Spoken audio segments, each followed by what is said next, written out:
এমনিতে একটা প্রচলিত কথা আছে যে কই মাছের প্রাণ। মানে এই মাছটা হচ্ছে অন্যান্য আরও অনেক মাছের থেকে আলাদা। আর সেই রকমই অন্য মাছের মতন মাগুর মাছ, এই মাগুর মাছের প্রাণও অনেকক্ষণ জীবিত থাকে। বলতে পারি অন্যান্য কিছু মাছ আছে যেগুলো বেশিক্ষণ বেঁচে থাকে না, কিন্তু কই মাগুর এইসব মাছ এরা মনে হচ্ছে চির অমরের মতন। সত্যি এইসব মাছগুলো এমনভাবে বেঁচে থাকে যেন 5-6 দিন আমরা যদি একই জায়গায় রেখে দিই তাও এরা ঠিকঠাকভাবে বেঁচে থাকতে পারবে। তো যাই হোক, তোমাদেরকে শেষ পর্যন্ত কথাটা বলেই ফেলি যে এত এত মাগুর মাছ আমাদের বাড়িতে আনা হয়েছে। আর জানো তো, তোমরা হয়তো ভাববে হঠাৎ করে এত মাগুর মাছ আমাদের গ্রামে। হ্যাঁ গো, আসলে আগের দিন পাশের গ্রামে যখন হাট হয়েছিল তখন সবজি আনার সময় এই মাগুর মাছও আনা হয়েছিল। আর তোমরা তো জানোই যে গ্রামের হাটে সব কিছু পাওয়া যায়। তো দেখো, মাগুর মাছগুলো কাল রাত থেকে অনেকক্ষণ ধরে বেঁচেই ছিল। এগুলো হয়তো রেখে দিলে দীর্ঘজীবী হয়ে রয়ে যাবে, কিন্তু তারপরও এগুলো তো আর রেখে দেবার না। তো দেখলে একটুখানি লবণ দিতেই মাগুর মাছগুলো সব ছটফট করতে শুরু করলো। আর যেন এই পদ্ধতিটা একটা কাকিমার কাছে শিখেছিলাম, মানে অনেক আগেই শিখেছিলাম যে একটু লবণ দিয়ে দিলে সব মাগুর মাছ কিছুক্ষণের মধ্যেই অনেকটাই নিস্তেজ হয়ে যায়। আজকে বাড়িতে হবে মাগুর মাছের ঝোল। তো সেই জন্যই মাগুর মাছগুলো কাটবো ভেবে, জানো তো, মাগুর মাছগুলো আগে লবণ দিয়ে একটু ভিজিয়ে রেখেছি। আর এখন জলখাবারে মুড়ি কী দিয়ে খাবো ভাবতে ভাবতে দেখলাম যে অনেক বরবটি রয়েছে, তাই বরবটি আর আলু এগুলো একটু ভালো করে ভেজে নিয়েছি। তো প্রিয় বন্ধুরা, তোমরা সবাই কেমন আছো? আশা করছি ভালো আছো, আর আমিও খুব ভালো আছি। তো তোমরা যে যে প্রান্ত থেকে ভিডিওটা দেখছো, নিশ্চয়ই আমার ভিডিওটা তোমাদের ভালো লাগবে, তাই পুরো ভিডিওটা দেখার জন্য একটু অনুরোধ করছি। তোমরা সবাই ভিডিওটা দেখবে আর কমেন্ট করে একটুখানি বলবে কেমন লাগলো আমার ভিডিওটা। সংসারে কাজের কোনো শেষ থাকে না, তারপরে যাদের বাড়িতে যতজন থাকে মেম্বার সেই বাড়িতে সেইভাবেই কাজ হয়। তো 5 জনের আমাদের সংসার, আর 5 জনের সংসারে বাসনের কিন্তু শেষ নেই। অনেকগুলো বাসন ছিল, ধুয়ে নিলাম। এখন চলে এসেছি যুদ্ধ জয় করতে। আর যুদ্ধজয় কেন বলছি বলো তো বন্ধুরা, আমি না কোনোদিন মাগুর মাছ কাটিনি। সত্যি বলতে মাগুর মাছে এত কাঁটা থাকে, মানে মাগুর মাছটা এত জীবিত থাকে, মাগুর মাছ ধরলেই ছটপট করে। আর এটাতে কিন্তু আমার ভীষণ ভীষণ ভয় লাগে। তো তোমরা কিন্তু অনেকেই বলবে যে গ্রামের মানুষ অথচ মাগুর মাছ কাটতে পারি না। সত্যি গো, আগে পারতাম না, কিন্তু এখন এখন সবই শিখে গেছি। ওই যে পরিস্থিতি আমাদের সব শিখিয়ে দেয়। তো অনেক বড় বড় মাছই কাটি, কেন জানি না এই মাছটাই কাটতে পারতাম না। এখন অনেকটাই সহজ হয়েছে। তো দেখো, লবণ দেওয়ার পর অনেক নিস্তেজ হয়ে গেছিলো, বলা যায় যে এগুলো অজ্ঞান হয়ে যায় মাছগুলো। কিন্তু এই মাছটা এত ছটফট করছে, ধরতে যেতেই কীরকম এদিক ওদিক ঝাঁপাচ্ছিল। আর তাই কাটতে না পেরে একবার তোমাদের সাথে শেয়ার করে দিলাম। এমন অনেকেই আছে যারা বড় বড় মাছ কাটতে পারলেও মাগুর মাছ কাটতে পারে না, তাদের মধ্যে আমি ছিলাম একজন। বর্তমানে সময়ের সাথে তাল দিতে দিতে আমি শিখে গিয়েছি, মাগুর মাছ কাটার পদ্ধতিটাও জেনে গিয়েছি। ওই যে কথাই আছে না, যে বড়দের থেকে আমরা সবসময় অনেক ভালো ভালো শিক্ষা নিতে পারি। আর সেগুলো শুনে চলি বলেই হয়তো আমার সংসারে আমি অনেকটাই এগিয়ে থাকি, অনেকটাই পারদর্শী হতে পেরেছি। তো দেখো, অনেক কষ্টে মাগুর মাছগুলো কেটে নিয়েছি। আর কষ্টে এই কারণেই বললাম যে মাগুর মাছগুলোতে লবণ দেওয়ার পরেও জানো তো মাছগুলো ঠিকঠাকভাবে মরেনি। তবু কোনো সমস্যা হয়নি, আগেও অনেকবার মাগুর মাছ কেটেছি। প্রথম প্রথম অসুবিধে হলেও এখন অভ্যস্ত হয়ে গিয়েছি, তাই মাগুর মাছগুলোকে ভালো করে কেটে ধুয়ে পরিষ্কার করে এখন সোজা স্নান করে চলে এসেছি আমার রুমে। আর জানো তো, এই যে গরমকালের দিনে এটাই একটা সমস্যা হয়। জানি না অন্যেরা কি করে, আর আমি তো চুলে জল নিলে একটুও চুল খোলা রাখতে পারি না। এখন আবার উনুনের কাছে গেলে তখন যে চুল খুলে রাখবো সেটারও একটা ভয়, কারণ খাবার দাবারে চুল পড়লে সেটা কিন্তু আমার মোটেও ভালো লাগে না। এদিকে আবার ভেজা চুলটা একটু আঁচড়াতেও পারছি না, কারণ অন্যদিন সকালবেলায় একটু চুলটা আঁচড়ে নিলে স্নান করার পরে অনেকটাই সুবিধে হয়। আর আজকে স্নান করার আগেও চুল আঁচড়ানো হয়নি, তারপরে এখন আবার চুলটা ভিজে। তো যা হোক করে একটুখানি চুলটা আঁচড়ে নিতেই হবে। এটা আমাদের স্ত্রীদের একটা শুভ লক্ষণ যে স্নান করার পরে চুল আঁচড়ে ভালো করে সিঁদুর পরে তারপরে আমরা রান্নাঘরে যাব। রান্নাঘর আমাদের কাছে একটা লক্ষ্মীর আশ্রয়স্থল। তো আজকে আমার ভিডিওতে যারা নতুন বন্ধু আর পুরানো বন্ধুরা এসছো, তোমরা সবাই পুরো ভিডিওটা দেখো, আশা করছি তোমাদের ভালো লাগবে। দেখো বন্ধুরা, ছোট্ট একটা গ্রাম থেকে আমি মনমন অনেক বাধা বিপত্তি কাটিয়ে তোমাদের জন্য ছোট্ট ছোট্ট একটা করে ব্লগ ভিডিও নিয়ে আসি। আশা করছি তোমরাও একটু মন দিয়ে দেখবে আর কেমন লাগে সেটাও কিন্তু জানাবে। তো তারপরেই দেখলাম হঠাৎ করে রুমের মধ্যেই একটা মুরগি চলে এসছে। আর দেখো সেই মুরগিটা হচ্ছে কাকিমাদের। আর জানি না এরকম কিন্তু কখনো হয়নি। তো যাই হোক, মুরগিটা তো আর রুমের মধ্যে থাকবে না, চারিদিকে এলোমেলো করে দেবে জিনিসপত্র, তাই তাড়াতাড়ি মুরগিটাকে তাড়িয়ে দিলাম।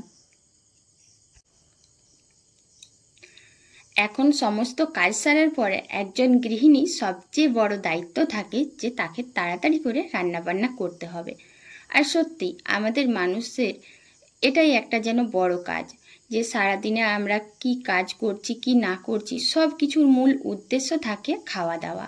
আর সে খাওয়া দাওয়ার মধ্যে আমাদের বাঙালিদের দুপুরের খাওয়াটা যেন সবচেয়ে তৃপ্তির খাওয়া থাকে। তাই প্রত্যেকটা বাড়ির গৃহবধূরাই দুপুরের রান্নাবান্নাটা বেশ যত্ন সহকারে বেশ পরিপাটি করেই করে থাকে।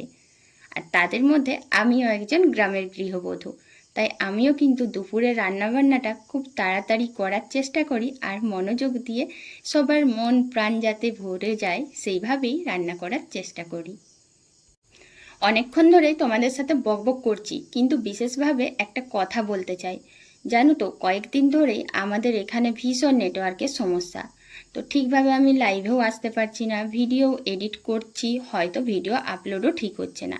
তো তোমাদের কাছে একটাই আমার রিকোয়েস্ট গো, তোমরা সবাই যারা বন্ধুরা আমার ভিডিওটাতে ক্লিক করছো, তোমরা একটু প্লিজ পাশে থেকো আর ভিডিওটা দেখার চেষ্টা করো। আজকে রান্নার মধ্যে সবচেয়ে স্পেশাল জিনিস হচ্ছে মাগুর মাছের ঝোল। হ্যাঁ, তোমরা শহরে যারা থাকো হয়তো প্রতিদিনই এই জিনিসগুলো খাও বা দেখতে পাও, কিন্তু আমরা না গ্রামের মানুষেরা আগে খাল বিলের যে মাছ বিক্রি হতো তার মধ্যে মাগুর মাছ অনেক পেতাম, কিন্তু এখন যেন বর্তমানে মাগুর মাছ একদমই পাওয়া যায় না। আর এটার যা দাম রেগুলার কেনারও সম্ভব না। তো কালকে হাটে অনেকটাই কম দামে পাওয়া গিয়েছিল, বলতে পারি 300 টাকা করে কেজি, মানে মাগুর মাছ অনেক সস্তাতে। যেটা শহরে হয়তো বা কোনো দোকান থেকেও কিনতে গেলে এটা প্রায় 500-600 টাকা কিলো পড়ে, একটু বড় সাইজের মাগুর মাছগুলো। কিন্তু মাগুর মাছটা ছোট হলেও বেশ ভালোই ছিল, বেশ তাজা ছিল, তাই হাটের থেকে কিনে আনা হয়েছে কালকে, আর আজকে বানানো হচ্ছে মাগুর মাছের ঝোল। কথায় আছে মাগুর মাছের ঝোল, এটা যেন তো এতটা সুস্বাদু হয়, যেমন খাসি মাংসের ঝোল মাংসর থেকে ঝোলটা সবচেয়ে সুন্দর লাগে, খুব টেস্টি হয়, ঠিক সেই রকম মাগুর মাছটাও। মাছটার থেকে এই মাছের ঝোলটা খেতে ভীষণ সুস্বাদু হয়। আর এটা শুধু আমি যে বলছি তা না, যারা রান্না করে বা এটা যারা খেয়েছে তারা কিন্তু সবাই জানে। আর আমি আহামরি পরিপাটি করে যে রান্নাটা করছি তা না, একদম সাধারণ ঘরোয়াভাবেই মাগুর মাছের ঝোলটা বানাচ্ছি। তো দেখো, মাগুর মাছের ঝোলে একটু অল্প করে আলু দিলেই হতো, কিন্তু আমার শ্বশুরমশাইয়ের ইচ্ছে যে আজকে ঝিঙে দিয়ে করো। বাড়িতে যারা গুরুজনরা থাকে তারা যেটা বলবে অবশ্যই তাদের নির্দেশ হিসেবেই করতে হবে। আর আমিও চেষ্টা করি গো যে বাড়িতে যারা গুরুজন আছে তারা যেভাবে খেতে চায় সেইভাবেই রান্নাটা করি। তো উল্টো দিকে বসেছি আজকে, কারণ অনেক কাঠ আনা হয়েছে আর এদিকে আছে মানে উনুনের সামনের দিকে, সেই জন্য হঠাৎ করে জানো তো যখনই কাঠটা ঠেলতে গেছি উনুনের ভেতরে ছেঁকা খেলাম। উনুনে রান্না করতে গেলে উনুনের ছেঁকা খাওয়া বা কোনো জিনিসপত্রে গরম ভাপ লেগে যাওয়া বা গরম জিনিস পড়ে যাওয়া, এগুলো আমাদের অভ্যাস হয়ে গেছে। আর উনুনে রান্না করলে না আমার ভীষণ মনটাও ভালো লাগে, তাই একটুখানি ছেঁকা খেতেই কষ্ট হলো যে ওই জায়গাটা না একদম কালো হয়ে গেল। বেশ ভালোভাবেই ছেঁকাটা খেয়েছি, এটা কিন্তু দোষটা আমারই। উনুনটা আছে যেভাবে, আমার বসাটা হয়েছে ভুলভাবে। কিছু করার নেই, কারণ কাঠগুলো অনেক আনা হয়েছে, আর এত কাঠের জন্যই ওই জায়গাটাতে আমি উল্টোভাবে বসেছি। আগে যে আমাদের উনুনটা ছিল সেটা ছিল একদম মাটির নিচ থেকে, সেই জন্য সেই উনুনে রান্না করতে অতটা অসুবিধে হতো না।